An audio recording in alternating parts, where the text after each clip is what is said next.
তারা খুঁজতেছে, আমি নামাজ পড়ে দোয়া করতেছি আমার রাইসা মনে যেন আমার বুকে ফিরে আসে।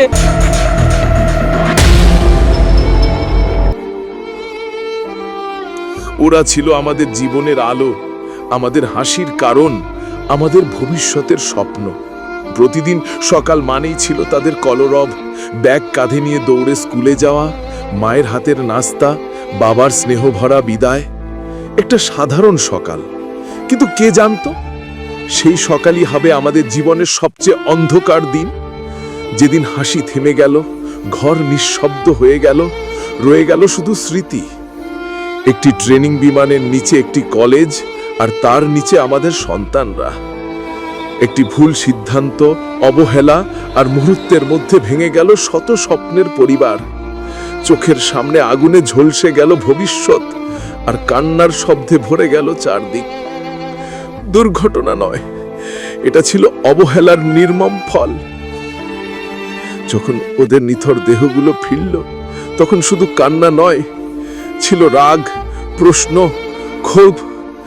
কেউ হারিয়েছে একমাত্র সন্তান, কেউ বা হারিয়েছে ভবিষ্যতের ভরসা।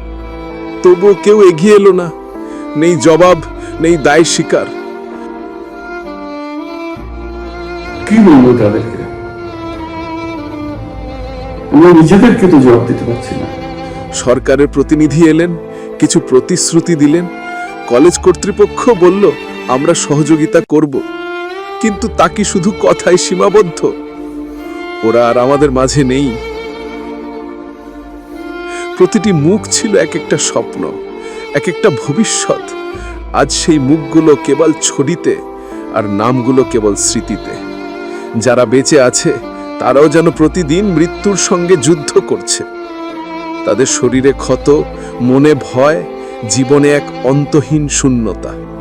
হাসপাতালের বিছানায় এখনো থেমে আছে তাদের অপূর্ণ স্বপ্ন, যা একদিন এই দেশের গর্ব হতে পারত।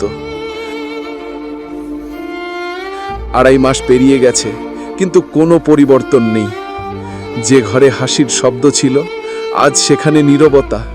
মায়ের চোখে ঘুম নেই, বাবার মুখে কথা নেই। প্রতিদিন শুধু একটাই প্রশ্ন, আমার সন্তান কেন?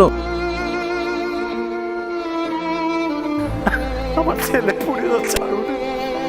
আমরা চাই না শুধু সমবেদনা, আমরা চাই ন্যায় বিচার। এই ট্র্যাজেডি যেন আর কোনো পরিবারের জীবনে না আসে। দায়ীদের বিচারের আওতায় আনুন, নিরাপত্তা নিশ্চিত করুন। আমরা হারিয়েছি, কিন্তু চুপ থাকবো না। আমরা চাই ন্যায়, নিরাপত্তা, জবাবদিহি। এটাই আমাদের দাবি, এটাই আমাদের শেষ কথা।